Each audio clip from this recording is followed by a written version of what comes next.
राजधानी लखनऊ से north east की लड़कियों वाला इंटरनेशनल कॉल सेंटर पकड़ा गया। पुलिस ने कॉल सेंटर की आड़ में चल रहे कथित साइबर फ्रॉड रैकेट का पर्दाफाश कर दिया। इस कार्रवाई में 119 लोगों को हिरासत में लिया गया है, जिनमें नॉर्थ ईस्ट की लड़कियों समेत कुल 40 महिलाएं भी शामिल हैं। शुरुआती जांच में करोड़ों रुपए की ठगी का शक जताया जा रहा है। आखिर कैसे चलता था यह पूरा खेल, आइए आपको बताते हैं। राजधानी लखनऊ के विभूति खंड इलाके में स्थित समिट बिल्डिंग में पुलिस ने एक बड़े कथित साइबर फ्रॉड नेटवर्क का खुलासा किया है। बुधवार को पुलिस ने एक ऐसी कंपनी पर छापा मारा जो खुद को इंटरनेशनल कॉल सेंटर बताती थी। जांच के दौरान पुलिस ने यहां से 119 लोगों को हिरासत में लिया, जिनमें 40 महिलाएं भी शामिल हैं। मौके से करीब 100 लैपटॉप, 178 कॉलिंग फोन, कई डिजिटल डिवाइस और महत्वपूर्ण दस्तावेज बरामद किए गए हैं। प्रारंभिक जांच के मुताबिक समिट बिल्डिंग की 11वीं मंजिल पर सोलरिस सॉल्यूशन नाम से इंटरनेशनल कॉल सेंटर संचालित हो रहा था और यहां से कथित रूप से विदेशी नागरिकों को निशाना बनाकर साइबर ठगी की जाती थी। जानकारी के मुताबिक बिल्डिंग का किराया और अन्य खर्चे मिलाकर सालाना करीब 3 करोड़ रुपए खर्च होते थे। पुलिस के मुताबिक यहां से डॉलर नाम के एक ऐप के जरिए विदेशी नागरिकों से संपर्क किया जाता था। कॉल सेंटर मुख्य रूप से शाम 7 बजे से रात 3 बजे तक संचालित होता था, ताकि विदेशी समय के अनुसार लोगों से आसानी से बात की जा सके।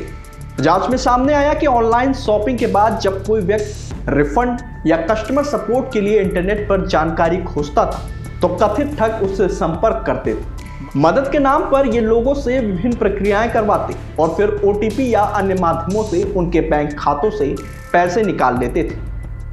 पुलिस ने छापे के दौरान 2 ऑपरेशन मैनेजरों को भी हिरासत में लिया है। उनकी पहचान ललित खैराजानी और विक्रम सिंह परमार के रूप में हुई है। दोनों से पूछताछ की जा रही है ताकि इस पूरे नेटवर्क के मुख्य संचालक तक पहुंचा जा सके।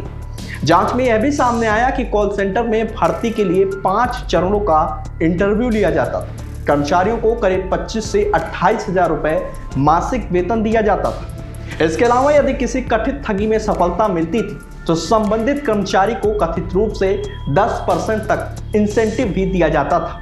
फिलहाल पुलिस इन वित्तीय लेन देन की भी जांच कर रही है। सूत्रों के मुताबिक इस कॉल सेंटर में अंग्रेजी बोलने वाले कर्मचारियों को प्राथमिकता दी जाती।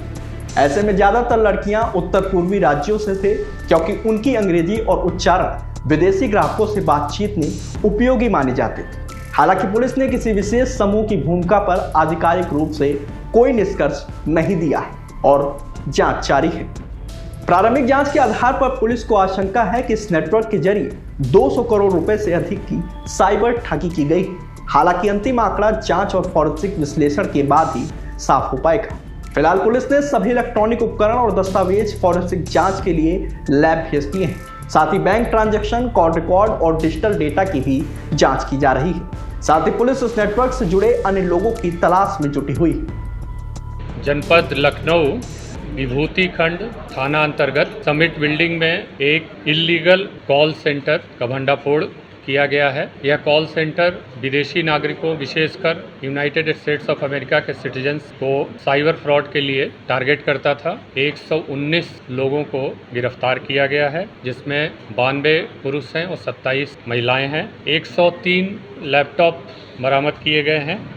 109 फ़ोन बरामद किया गया है। साथ ही विभिन्न प्रकार के एक्सेसरीज इनके कब्जे से बरामद हुई हैं।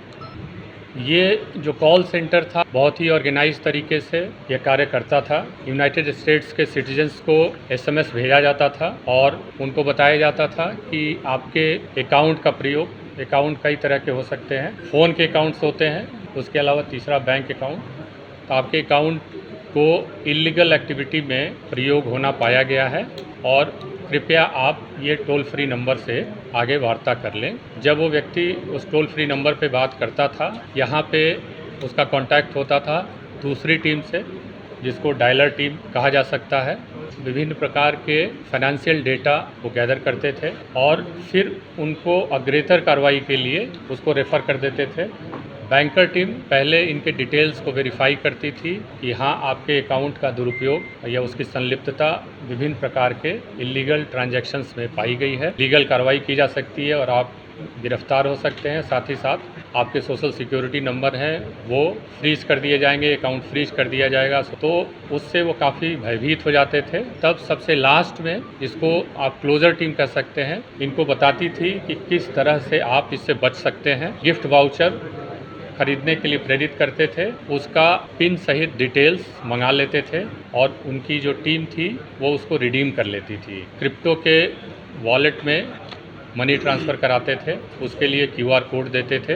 तो एक तरीका होता था कि उसमें आप डाल दीजिए और आप बच जाएंगे। यूनाइटेड पोस्टल सर्विस जो यहाँ की स्पीड पोस्ट DHL के समकक्ष है, उसके माध्यम से फिजिकली पैसे को, सोने को, चांदी को, जो भी उनके पास बहुमूल्य सामग्री होती थी, उसको प्राप्त करके फिर उसको रिडीम करते थे। और वो पैसा जो प्राप्त होता था वो हवाला के माध्यम से फिर यहाँ आता था। यहाँ जितने एम्प्लॉयज़ हैं उनकी मंथली सैलरी थी 30 से 40 हज़ार के करीब, प्लस कुछ लोगों को बोनस भी दिया जाता था और उनको यहाँ पे ठहराया जाता था। तो कुल 119 लोगों को उन लोगों ने गिरफ्तार किया है और माननीय न्यायालय के समक्ष उनको प्रस्तुत किया।